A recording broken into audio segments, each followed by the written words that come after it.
রাসূল ডাকতেছেন, সাহাবীরা রে, আমার এই শহীদদেরকে দাফন করে দাও, শর্ত হলো গোসল দিও না, রক্তমাখা জামা কাপড়গুলো পাল্টাইও না, এই রক্তমাখা জামা সহ দাফন করে দাও। হাসরের ময়দানে আমি নবী এই শহীদগুলো লইয়া আল্লাহর আরশের কিনারে যাইয়া দাঁড়াবো, দেখাবো আমার উম্মতের মতো কেউ নিয়ে আল্লাহকে পাওয়ার জন্য এইভাবে কষ্ট করেছে।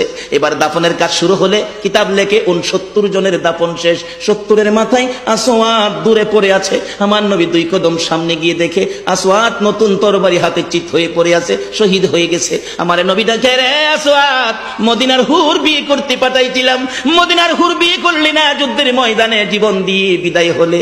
আসওয়াদ রে, নতুন তরবারিটা হাতে রে। আসওয়াদ একজন সাহাবী বলেন, হুজুর বিয়ের বাজার করতে এসে আপনি যুদ্ধে গেছেন, খবর পাইয়া বিয়ের বাজারের টাকা দিয়ে যুদ্ধের বাজার করেছে, আসওয়াদ শহীদ হয়েছে।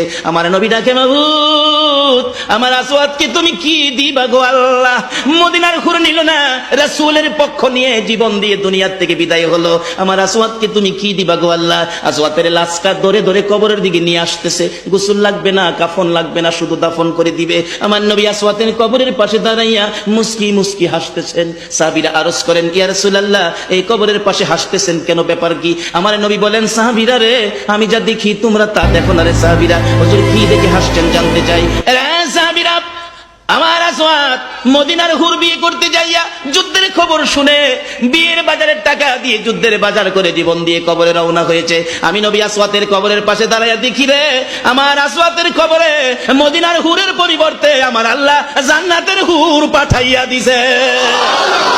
এমন একটা বাজার যদি আমাদের জীবনে হয়ে যায়, আমরা